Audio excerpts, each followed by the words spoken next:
جب انسان کے دل میں کسی کی محبت آ جائے تو وہ کمزور و طاقتور ہو جاتا ہے، بزدل ہو دلیر ہو جاتا ہے۔ ہمارے نبی کا ارشاد ہے اولاد انسان کو بزدل بنا دیتی ہے، اولاد انسان کو بخیل بنا دیتی ہے۔ انسان جب بچوں سے محبت کرنے لگ جاتا ہے تو پھر اپنی جان اس لیے پیاری ہو جاتی ہے کہ آخر میں ہی تو ہوں ان بچوں کا، میں ہی تو ہوں ان بچوں کا، اگر مجھے بھی کچھ ہو گیا تو ان بچوں کا کیا ہوگا؟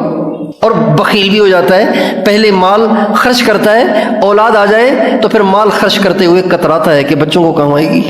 محبت کی وجہ سے انسان میں کیا کیا تبدیلیاں آتی ہیں، کیا کیا انقلاب آتے ہیں، یہ سب محبت کے کرشمے ہیں۔ اور یہی وجہ ہے کہ حضرات صحابہ کرام رضی اللہ عنہم کے جو واقعات ہم سیرت کی کتابوں میں پڑھتے ہیں تو آج کے زمانے کے مسلمان کو یقین نہیں آتا کہ یہ کیسے ہو سکتا ہے۔ ادھر تو سبزی کاٹتے ہوئے کٹ لگ جائے تو ہائے ہائے نکل جاتی ہے، اور ادھر چھوٹا بچہ میدان بدر میں حضرت عبد الرحمن بن عوف سے دو چھوٹے چھوٹے بچے پوچھ رہے ہیں کہ چچا جان آپ کو پتہ ہے کہ ابو جہل کہاں ہے؟ کہنے لگے ہاں، تمہیں کیا کرنا ہے؟ کہا ہم نے سنا ہے کہ وہ میرے نبی کو گالیاں دیتا ہے، ہم اسے نہیں چھوڑیں گے، اسے ہم ٹکڑے ٹکڑے کر کے ہی جدا ہوں گے، اب ہمیں بتائیں کہ وہ کہاں ہے۔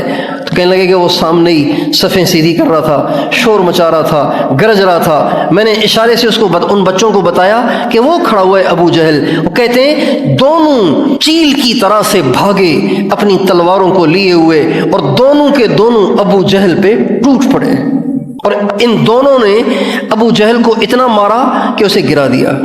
اتنے میں اس کی مدد کے لیے اس کا بیٹا اکرمہ آ گیا، اس نے ایک لڑکے کے کندھے پہ زور سے وار کیا تو سارا بازو کٹ گیا، تھوڑی سی کھال پہ لٹکا رہ گیا۔ تو وہ چھوٹا بچہ کہتا ہے میں نے اس بازو کو اپنے کندھے کے پیچھے ڈال لیا اور تلوار لے کر میں کفار سے لڑنے لگ گیا، جب مجھے اس بازو نے بار بار تنگ کیا تو اسے پاؤں کے نیچے دے کر زور سے کندھے کو کھینچا تو وہ کھال الگ ہو گئی، بازو جدا ہو گیا، اور میں بشاشت سے اس کے بعد پھر کفار سے لڑنے لگ گیا۔ بتائیے یہ محبت کے بغیر ہو سکتا ہے؟ یہ وہ محبت ہے جو صحابہ کو کشا کشا لیے جاتی تھی، جو صحابہ کھچے کھچے چلے جاتے تھے، اپنی جانیں اپنی ہتھیلیوں پہ لیے پھرتے تھے۔ آج ہم مسلمانوں سے فجر بھی نہیں اٹھا جاتا، تو کیا کہا جائے؟ کس چیز کی کمی ہے؟ کیا کلمہ بدل گیا ہے؟ کیا قرآن بدل گیا ہے؟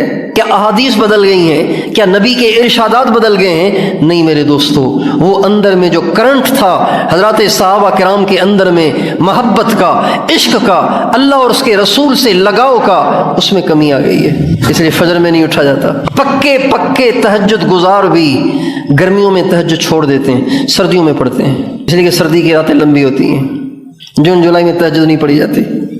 ایک دن ہمارے حضرت جی بیان فرما رہے تھے تو بیان فرماتے ہوئے فرمانے لگے، تہجد کی بات چل رہی تھی تو فرمانے لگے اس مجمع میں ایک بوڑھا ہے، اپنی طرف اشارہ تھا، یہ کہہ کے رونے لگے، اس مجمع میں ایک بوڑھا ہے کہ 50 سال سے اس کی تہجد قضا نہیں ہوئی۔ محبت ہو تو آدھی رات کو اٹھنا کیا مشکل ہے؟ محبت والوں کو تو نیند ہی نہیں آتی۔ یتململ تململ السلیم ویبکی بکاء الحزین، حضرت علی کے بارے میں زرار ابن زمرہ کنانی کہتے ہیں ایسے تڑپتے تھے جیسے بچھو کا ڈسا تڑپتا ہے، ایسے روتے تھے جیسے غموں کا مارا روتا ہے۔ آج محبت کی کمی نے ہم مسلمانوں کو اپنے دین کے اعتبار سے، اپنے عقائد کے اعتبار سے، اپنے اعمال کے اعتبار سے، اپنے ایمان کے اعتبار سے نحیف کر دیا ہے، لاغر کر دیا ہے، کمزور کر دیا ہے۔ چھوٹے چھوٹے احکام بھی ہم سے پورے نہیں ہوتے۔ کتنے نوجوان ہیں بیان سنتے ہیں، عزم کرتے ہیں کہ جی بس اب نظروں کو جھکانا ہے، اور 4 دن کے بعد پھر فون کرتے ہیں کہ جی نظروں کی حفاظت نہیں ہو رہی۔ بتائیے کیا کیا جائے؟ ایمان کے تنزل کا یہ حال ہو گیا ہے کہ اتنی سی چھوٹی نگاہ بھی ہمارے قابو سے باہر ہو رہی ہے، اتنی سی زبان ہے وہی ہمارے قابو سے باہر ہو رہی ہے۔ میرے دوستو، جب دل میں اللہ کی محبت کی چنگاری بھڑکتی ہے، جب دل میں اللہ کی محبت کی شمع جلتی ہے تو پھر اللہ کے لیے سب کچھ لگانا آسان ہو جاتا ہے۔